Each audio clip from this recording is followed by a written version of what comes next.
Nous accompagnons exclusivement des candidats en situation de handicap. C'est une boîte d'intérim un peu particulière. On n'en compte que 30 dans toute la France, les EATT, entreprises adaptées de travail temporaire. Qu'ils aient un environnement de travail qui puisse tenir le poste chez vous.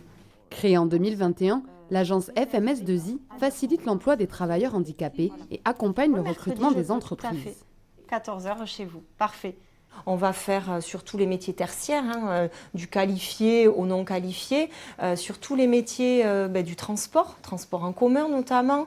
Notre travail à nous, ça va être de faire le maximum pour que nos candidats accèdent à un emploi. Donc même si ce candidat n'a pas les compétences attendues par l'entreprise pour pouvoir tenir le poste en entreprise, on va être là, nous, FMS2I, pour lui apporter ces compétences-là, donc par de la formation.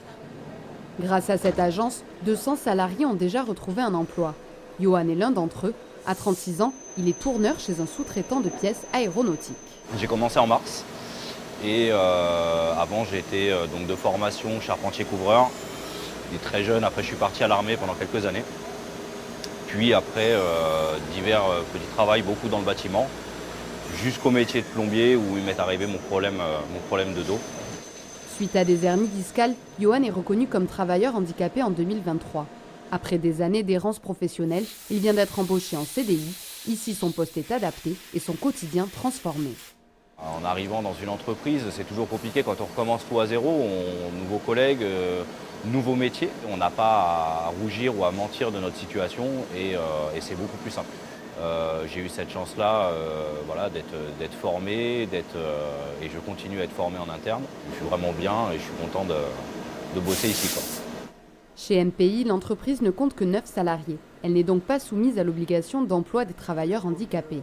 Pourtant, depuis un an, face à l'accroissement de son activité, 3 salariés ont été recrutés, dont 2 avec ce type de profil. Nous, on est dans la micromécanique, on a des pièces de faible dimension et très légères. Donc nous, en fait, si on a des gens qui sont gênés par le port de charge, par rapport à notre métier, ça pose absolument aucun problème. Il y a quelques adaptations qu'on doit prévoir, mais ce n'est pas de grosses contraintes pour nous, en tout cas dans notre secteur d'activité. Pour chaque salarié embauché, les entreprises bénéficient d'aides financières de l'AGEFIP et de l'État, un coup de pouce pour un monde du travail plus inclusif.